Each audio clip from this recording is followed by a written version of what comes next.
नमस्कार दोस्तों, मैं जितेंद्र सिंह स्वागत करता हूं आपका अपने YouTube चैनल दीक्षा पीडिया में। तो कैसे हैं आप सब लोग? आशा करता हूं आप सब मस्त होंगे, अच्छे होंगे और आपकी पढ़ाई एकदम बेहतरी से चल रही होगी। तो दोस्तों, हमने बायोलॉजी की श्रृंखला स्टार्ट की हुई है और उसी श्रृंखला में आज जो हम पढ़ने वाले हैं वो है पाचक ग्रंथियों के बारे में। यानी जब मैंने डाइजेशन सिस्टम को प्रारंभ कराया था तो उसमें मैंने दो भाग बताए थे उसके। कौन सा? एक तो थी आहार नाल और दूसरा जो भाग था उसका वो क्या थी? पाचक ग्रंथियां। ठीक है, तो आज जो हम हिस्सा देखने वाले हैं वो पाचक ग्रंथियों के बारे में देखेंगे कि आखिर ये पाचक ग्रंथियां होती कौन कौन सी हैं। तो देखें, इसमें जो पाचक ग्रंथियों में मदद करती हैं वो कौन सी होती हैं। एक तो होती है इसमें लार ग्रंथियां, यानी हम पढ़ेंगे किसके बारे में आज? लार ग्रंथियों के बारे में। तो लार ग्रंथियां इसमें शामिल होती हैं। लार ग्रंथियों के अलावा इसमें और क्या आता है दोस्तों? यकृत आता है। यकृत के अलावा और क्या आता है इसमें? अग्नाशय आता है। अग्नाशय के अलावा इसमें और क्या आती हैं? आंत की दीवारों पे जो ग्रंथियां होती हैं, यानी आंत की दीवारों की ग्रंथियां। तो इन सारी चीजों पे आज हम चर्चा करेंगे कि आखिर ये चीजें होती क्या हैं। ये सारी ग्रंथियां क्या होती हैं? आपकी पाचक ग्रंथियां होती हैं। पाचक ग्रंथियों में कौन कौन सी ग्रंथियां शामिल होती हैं? लार ग्रंथियां, यकृत, अग्नाशय, आंत की दीवारों की ग्रंथियां। ये सब की सब ग्रंथियां क्या कही जाएंगी? आपकी पाचक ग्रंथियां कही जाएंगी। तो बिना समय गवाए स्टार्ट कर रहे हैं हम अपने पहली चीज को, यानी लार ग्रंथियों के बारे में हम सबसे पहले चर्चा करते हैं कि आखिर लार ग्रंथियां जो है किस तरीके से फंक्शन करती हैं। तो देखो दोस्तों, यहाँ पे मैंने डायग्राम बनाया हुआ है। लार ग्रंथियों की संख्या कितनी होती है मानव में, यानी यहाँ पे मैं लिख रहा हूं तो लार ग्रंथियां कितनी होती हैं? लार ग्रंथि पाई जाती है आपकी 3 जोड़ी। ये जो लार ग्रंथियां हैं ये 3 इन पेयर होती हैं। कितनी होती हैं? 3 जोड़ी होती हैं। इसके अलावा अगर संख्या की हम बात करें तो जब 3 जोड़े हैं तो संख्या कितनी हो जाएगी दोस्तों? 6। संख्या में कितनी होती है? ये 6, यानी ग्रंथियों की जोड़ी कितनी है? 3 और संख्या कितनी है इनकी? 6। अब ये जो देखी कहाँ पे जाती है? एक तो यहाँ होती है कानों के पास, इनको कर्ण पल्लव या पैरोटिड कहते हैं। एक होती है आपकी थोड़ी के नीचे, इनको अधोहनु कहते हैं। एक होती है आपकी जीभ के नीचे, इनको अधोजिह्वा कहते हैं। अब देखो, इनमें अगर हम बात कर लें तो ये जो लार ग्रंथियां हैं आपकी, इन लार ग्रंथियों में जो सबसे बड़ी हैं, यहाँ पे सबसे बड़ी जो लार ग्रंथि हैं, इन सबसे बड़ी लार ग्रंथियों का नाम क्या है? पैरोटिड, यानी कर्ण पल्लव। क्या नाम है दोस्तों इनका? कर्ण पल्लव। कर्ण पल्लव नाम की जो लार ग्रंथियां हैं ये सबसे बड़ी लार ग्रंथियां होती हैं। इसके अलावा दूसरी कौन सी होती है इसमें? अधोजिह्वा होती हैं। और अधोजिह्वा के बाद जो तीसरे नंबर पे आती हैं उनका नाम क्या है? अधोहनु। तो ये 3 जोड़ी लार ग्रंथियां मानव के अंदर पाई जाती हैं। अब देखो, मैंने फंक्शन में बताया था कि जब खाने को खाते हैं तो दांत क्रिया करते हैं। दांत क्रिया करने के बाद जीभ क्या करती है? उसको मिक्सअप करती है किसमें? तो ये जो लार ग्रंथियां होती हैं इनसे लार आकर के किसमें मिलती जाती है दोस्तों? खाने के अंदर आकर के मिलती जाती है। अब देखो, यहां से हम देखते हैं कि आखिर लार क्या होती है और किस तरीके से ये भोजन पे अपनी क्रिया करती है। तो लार जो होती है ना, लार तरल होती है। लार जो होती है हल्का अम्लीय माध्यम बनाती है, हल्की सी अम्लीय होती है। यानी खाना खाने से पहले अगर हम बात कर लें तो जो आपका मुख होता है या लार जो होता है उसका पीएच मान कितना होता है? 6.5। और खाना खाने के बाद ये कितना हो जाता है? 7.5।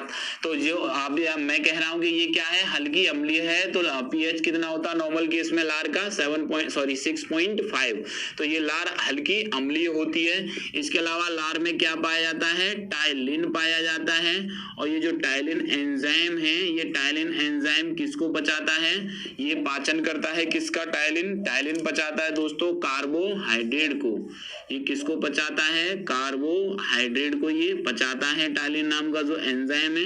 और कार्बोहाइड्रेट में भी किसको पचाएगा? ये स्टार्च को पचाएगा। यानी स्टार्च आपने खाया, स्टार्च कहने का मतलब अगर आपने आलू खाया या क्या खाया आपने? चावल खाया, तो इस पर टाइलिन क्रिया करेगा मुख गुहा के अंदर ही और इसको किस में तोड़ देगा? इसको किस में तोड़ देगा दोस्तों? स्टार्च को ये माल्टोज में तोड़ देगा। किस में तोड़ देगा? माल्टोज में ये तोड़ देगा। और माल्टोज किस प्रकार की शर्करा का उदाहरण है? द्विशर्करा का उदाहरण है। तो ये टाइलिन किस में पाया जाता है? लार में पाया जाता है।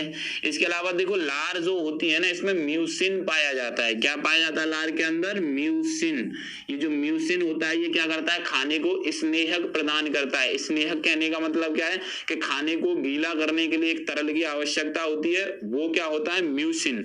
म्यूसिन वही श्लेष्म रस, तो लार में श्लेष्म रस भी होता है, टायलिन भी होता है, और इसको एमाइलेज भी कह देते हैं हम टायलिन को। इसके अलावा देखो इसमें लार में क्या पाया जाता है दोस्तों, थायोसाइनेट आयन पाया जाता है। थायोसाइनेट क्या पाया जाता है, थायोसाइनेट आयन पाया जाता है इसमें। तो ये जो थायोसाइनेट आयन होता है ये एंजाइमिक क्रियाएं करता है एंजाइमों के साथ मिलकर के, और ये कैसा हो जाता है आपका, एंटीसेप्टिक हो जाता है, हमारी रक्षा करने का काम करता है। किसके साथ मिलकर के, लार में पाए जाने वाले एंजाइम्स के साथ मिलकर के। तो ये सारी चीजें थी किसके बारे में, लार के बारे में। इसके अलावा देखें कभी कभी क्या होता है, अगर हम अच्छा खाना देख लें, खाना मतलब कहाँ पहुंच गए, हलवाई की दुकान पर पहुंच जाते हैं, तो क्या होता है, भोजन को देखते हैं या मिठाइयों को देखते हैं तो मुंह में लार आती है। तो लार आने की जो क्रिया होती है ना, इसको प्रतिवर्ती क्रिया कहा जाता है, यानी इस पे बॉडी का कंट्रोल नहीं है। अगर मिठाई देख करके मुंह में पानी आ गया तो वो कैसी क्रिया का उदाहरण हो जाएगा, प्रतिवर्ती क्रिया का उदाहरण। ठीक है, अब देखो यहाँ पे ना एक बीमारी होती है लार के कारण। अब ये बीमारी कौन सी है, इस बीमारी का नाम है दोस्तों जीरोस्टोमिया। क्या कहते हैं इसको, जीरोस्टोमिया। अगर आप भी जीरोस्टोमिया नाम की बीमारी से ग्रसित हैं, अगर आप भी लगातार तनाव में रहते हैं तो सावधान हो जाइए, क्योंकि ये जीरोस्टोमिया क्या होता है, जीरोस्टोमिया में ये जो लार होती है ना ये तो फंक्शन करती है, लेकिन जो म्यूसिन होता है बॉडी मुखपोहा का, वो म्यूसिन सूख जाता है। इससे ये जो गला है ना ये ऐसा फील होता है जैसे यहाँ पे सूखा सूखा सा है, प्यास सी लग रही है। अगर जीरोस्टोमिया से आप ग्रसित हैं इसका मतलब टायलिन अच्छे से काम नहीं करेगा, और अगर टायलिन अच्छे से काम नहीं करेगा तो कार्बोहाइड्रेट का पाचन नहीं होगा, कार्बोहाइड्रेट का पाचन नहीं होगा तो बॉडी अनएनर्जेटिक फील करेगी, यानी ऐसा फील करेगी जैसे आपके शरीर में ऊर्जा नहीं रही है। तो लगातार सोच में रहने वाले, लगातार अवसाद में रहने वाले जो लोग होते हैं उनको ये परेशानी बहुत ही कॉमनली देखी जाती है। इसका नाम क्या है, जीरोस्टोमिया डिजीज। तो ये कुछ बातें थी किसके बारे में, लार और लार ग्रंथियों के बारे में। अब देखिए इसके बाद हम देखते हैं अगली ग्रंथियों को। आई होप आपकी ये समझ में आ गई होंगी। तो अगली जो ग्रंथि है दोस्तों इसका नाम क्या है, यकृत, और इसको क्या कहा जाता है, लीवर भी कहते हैं। यकृत को और क्या कह देते हैं हम, लीवर कह देते हैं। अभी जो लीवर होता है, लीवर क्या होता है आपका, बॉडी की सबसे बड़ी ग्रंथि होती है लीवर। यानी अभी मैं आपको दिखा देता हूं इसका स्ट्रक्चर कुछ कैसे नजर आएगा आपको। इसका स्ट्रक्चर कुछ ऐसे नजर आएगा लीवर का, कुछ इस तरीके का।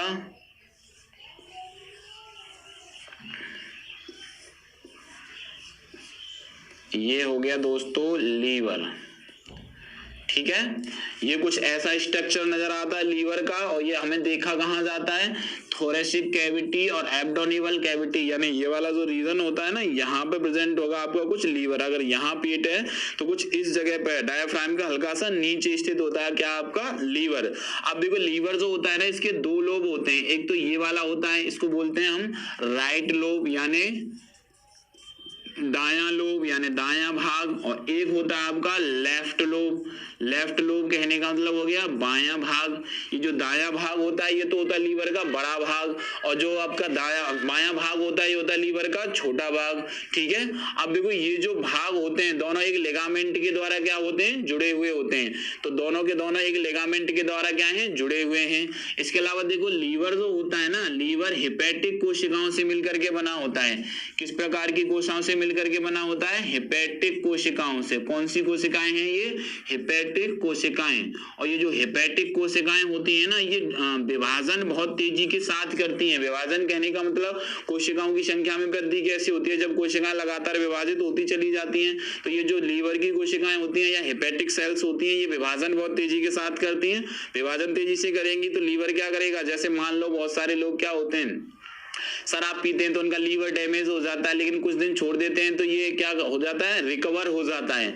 क्यों, क्योंकि हेपेटिक कोशिकाएं बड़ी तेजी से क्या करती हैं, विभाजन और अपना विकास कर लेती हैं। इस वजह से जो लीवर होता है ना इसको कहा जाता है शरीर का सबसे वफादार अंग। अगर इसमें कोई परेशानी आ गई है तो इसकी कोशिकाएं अपने आप को बहुत जल्दी क्या कर लेंगी, जनरेट कर लेंगी, ठीक है। तो लीवर, अब इसमें देखो ये वाला जो सेक्शन आपको नजर आ रहा है, कौन सा वाला सेक्शन, ये वाला सेक्शन, इसको कहते हैं हम कॉमन बाइल डक्ट। इसको क्या कहा जाता है, कॉमन बाइल डक्ट। क्यों? क्योंकि ये जो हेपेटिक कोशिकाएं होती हैं अपने अंदर से यहाँ से एक रस का क्या करती रहती हैं, लगातार स्रावण करती रहती हैं, और ये जो रस है इस कॉमन बाइल डक्ट के माध्यम से, यानी ऐसे करके ये आएगा और इसके माध्यम से ये कहाँ जमा होता रहता है, इसमें। और ये है क्या, इसका नाम है गॉल ब्लैडर। ये कौन सी संरचना है, गॉल ब्लैडर, यानी पित्ताशय, यानी लीवर से आपका पित्त रस आकर के कहाँ जमा होता रहता है, पित्ताशय के अंदर। और अगर इस रस में कभी पानी की कमी हो गई तो ये पथली में कन्वर्ट हो जाता है, इसको कहते हैं पित्त की थैली की पथली। अब देखो ये तो कुछ इसके स्ट्रक्चर के बारे में मैंने बता दिया, अभी इसकी कुछ स्पेसिफिक बातें भी हैं, कुछ स्पेसिफिक फैक्ट भी हैं। तो क्या है पहला तथ्य इसके बारे में जो एग्जाम के पॉइंट ऑफ व्यू से जरूरी है, शरीर की सबसे बड़ी ग्रंथि है, शरीर की सबसे बड़ी ग्रंथि क्या है, ये लार्जेस्ट ग्लैंड ऑफ बॉडी। इसके अलावा दूसरा, इसका वजन कितना है, तो इसका जो वजन है वो लगभग 1.4 किलोग्राम है, यानी लगभग 1.5 किलो का होता है आपका लीवर। एक तो सबसे बड़ा हो गया, दूसरा वजन कितना है इसका, लगभग 1.5 किलोग्राम वजन होता है। इसके अलावा किससे मिलकर के बना होता है ये, तो हेपेटिक कोशिकाओं से बना होता है, हेपेटिक कोशिकाओं से बना होता है, ठीक है। किससे मिलकर के बना हुआ होता है, हेपेटिक कोशिकाओं से। तो ये इसके स्ट्रक्चर के बारे में आपको थोड़ी बातें याद रखनी है। लीवर शरीर की सबसे बड़ी ग्रंथि है, वजन लगभग 1400 ग्राम कह सकते हैं आप, या 1.4 किलोग्राम कह सकते हैं। हेपेटिक कोशिकाओं से बना होता है, हेपेटिक कोशिकाएं विभाजन जल्दी करती हैं, इस वजह से ये रिकवर जल्दी हो जाता है। तो इसको कहा जाता है शरीर का सबसे वफादार, शरीर का सबसे वफादार अंग। वफादार क्यों? क्योंकि अगर कोई व्यक्ति शराब पी रहा है तो उसका लीवर डैमेज हो जाता है, लेकिन अगर उसने छोड़ दी तो लीवर जल्दी से रिकवर कर लेता है। इस वजह से शरीर का सबसे वफादार अंग कहा जाता है किसको दोस्तों, लीवर को। अब देखो लीवर के कुछ काम भी होते हैं बॉडी के अंदर। अब वो काम कौन कौन से होते हैं इनको हम देख रहे हैं, तो आप इन चीजों को साथ ही साथ नोट करते चले जाना। तो लीवर के काम क्या होते हैं भाई, लीवर के बहुत ही जरूरी काम होते हैं जो हमें शरीर में देखने को मिलते हैं। तो काम क्या है लीवर के, यानी फंक्शन ऑफ लीवर। तो पहला काम क्या होता है, डिटॉक्सिफिकेशन ऑफ बॉडी। डिटॉक्सिफिकेशन का मतलब क्या होता है, कई बार ये होता है, देखो डिटॉक्सिफिकेशन को बोलते हैं अविषाक्तीकरण, हिंदी में क्या कहा जाता है इसको, अविषाक्तीकरण। और कई बार होता क्या है कि हम लोग अगर खाने के साथ कोई विषाक्त चीज खा जाते हैं, तो वो जो विषाक्त चीज है जब बॉडी क्या करेगी, न्यूट्रिशन को, यानी जो पोषणमान भोजन से निकलता है उसको एब्जॉर्ब करेगी, तो उस विष को भी एब्जॉर्ब करेगी और हमारी मृत्यु हो सकती है। लेकिन ऐसा लीवर जो होता है ना, अगर विष ज्यादा प्रभावी नहीं है तो हल्के फुल्के विष को क्या कर लेगा, लीवर एब्जॉर्ब करके अपने अंदर रख देगा और उसको यूरिया में बदल देगा या वेस्ट मटेरियल में बदल देगा। इस तरीके से शरीर को क्या करता है, प्रोटेक्ट करता है लीवर। तो ये लीवर जो होता है खाने के साथ आने वाले विष को क्या कर देता है, उसके प्रभाव को कर देगा कम। तो अविषाक्तीकरण का जो काम करता है वो कौन करता है, लीवर ही करता है। अविषाक्तीकरण के अलावा इसका दूसरा काम क्या होता है, यूरिया का फॉर्मेशन, यानी बॉडी में यूरिया का जो निर्माण करता है वो भी कौन होता है, लीवर। यानी अभी बताया था मैंने, अगर बॉडी में कुछ वेस्ट मटेरियल हैं तो उन सब वेस्ट मटेरियल को मिला मिलू के ये क्या बना देता है, यूरिया बना देता है। और यूरिया क्या होता है, किडनी के द्वारा यूरिन में तब्दील हो जाता है, यूरिन के माध्यम से यूरिया क्या हो जाता है, बाहर। तो यूरिया का निर्माण भी क्या होता है, लीवर के द्वारा किया जाता है। इसके अलावा ये क्या बनाता है, बाइल जूस यानी पित्त रस। पित्त रस का श्रावण कौन करता है दोस्तों, लीवर करता है। पित्त रस का श्रावण भी कौन करता है, लीवर करता है। पित्त रस क्या, वही पित्ताशय में आकर के जो जमा हो रहा था उसका श्रावण कौन करता है, लीवर करता है। इसके अलावा ये जो पित्त रस होता है इसमें बाइल पिगमेंट पाए जाते हैं, यानी इनको कहते हैं पित्त वर्णक।